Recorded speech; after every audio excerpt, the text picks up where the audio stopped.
This is note reading step 10 that demonstrates how to sight read. In the document, all of these steps are listed, but for those that like to see it being done rather than read about it, I thought I would include a video. So I'm using the series from Piano Adventures by Nancy and Randall Faber. This is the accelerated series for older beginners. They have the regular series, it would be purple for the primer. I find that they have a good pace to how quickly things get harder in their series, and there's also a lot more exercises than there are in other series that I've tried.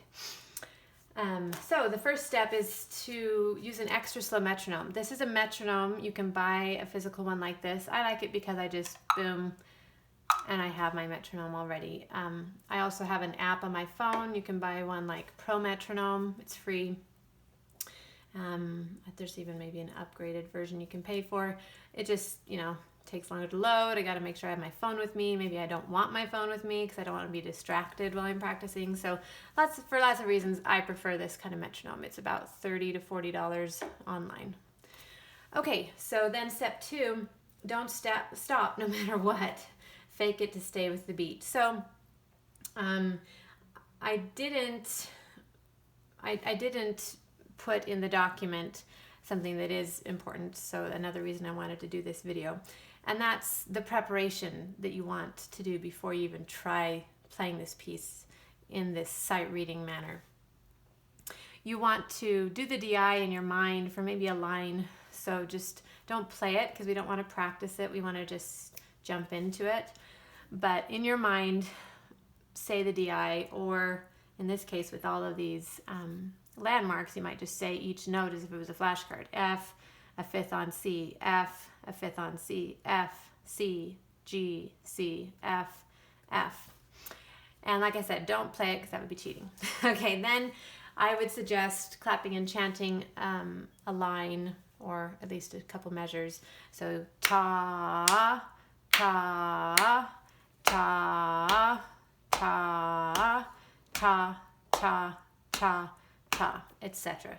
Just to kind of get an idea of the rhythms you're going to be doing.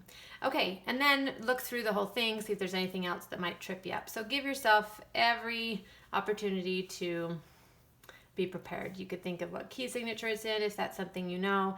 You could think of the time signature. 4/4 means there's 4 beats in every measure, and those beats are quarter note beats. That's what the bottom number tells you, is what kind of note gets one beat, would be one way to say that. 4 stands for a quarter note, 8 stands for an eighth note, 2 stands for a half note, etc. Okay, so I'm going to begin, and I'm going to show you what happens if you make mistakes, what the ideal is. So I really don't want you to think that sight reading is about playing perfectly first time. I mean, if it happened, great, but it's actually more about what you do when mistakes come, when mistakes happen. And there's quite a correlation to life with this, but with sight reading, we're teaching ourselves to keep going no matter what happens, and to let go of the mistake, to not try and go back and fix it or fixate on it or stutter on it, but just to let it lie and move on. Just not cling to that mistake. So I'm going to start, and I'll show you what happens if I play a D here instead of a C, and maybe even a wrong note there, I could say, and then how I would ideally keep going. See how slow. You really want this much time. So here I'm going to accidentally move. Oh, I recognize it. I go right back to the C. And if I couldn't even get on there, then maybe here I'm like, okay, next time, I know it's a C. There we go. But I didn't stop. If I was playing with an orchestra or another instrument or with a congregation, I would be exactly where they were. I wouldn't have gone backward and paused. So the last step is that you need to mark on the music, if you study with me or if I'm supervising your music journey. I want to see how things are going. It's also helpful for you to know. But mark a dot, a check, or a star. A dot would mean you stopped. You got off the rails. You didn't finish at the same time as the congregation. So you're going to do a dot, then you're going to try it again, going even more slowly to give yourself more time to be prepared and look ahead. And try it one more time, and if you still get a dot, just put another dot, and that's fine. Keep going. Don't dwell on it. Go to the next. But, take that information. If you keep getting double dots, well, maybe I need to, if you're already in level 1, then you might need more flashcard work first, or more work with intervals, or you need to go slower. Now, if you do 50 at the metronome, let me explain first. So the dot is you didn't keep going with the beat, or you got nearly half the notes wrong, even though you kept going, okay?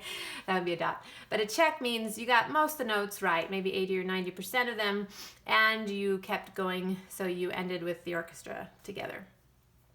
That would be a check. And a star would be no wrong notes, and you kept going. So, as you go, if you notice that you're getting all dots, once again, adjust. Either get easier music or go slower. If you're getting all stars, I would say have someone watch you do it, or record yourself and play it back and see, maybe I'm not noticing that I'm not staying with the metronome. Maybe I'm not noticing that I am playing wrong notes, but I haven't even picked up on the fact. And once again, that would give you information to know how to proceed. So most people are going to get, majority of it might be check marks or stars. Now, on the other end of the spectrum, if you did this at metronome 50, it was incredibly easy. You're getting all stars, you're doing it right, and you're really bored, then jump ahead and get some music that's going to challenge you a little more, or go faster. So you want to find a sweet spot where you feel challenged but not overwhelmed. You don't need to find necessarily a spot where you're perfect, but just that you're feeling successful and that you're progressing.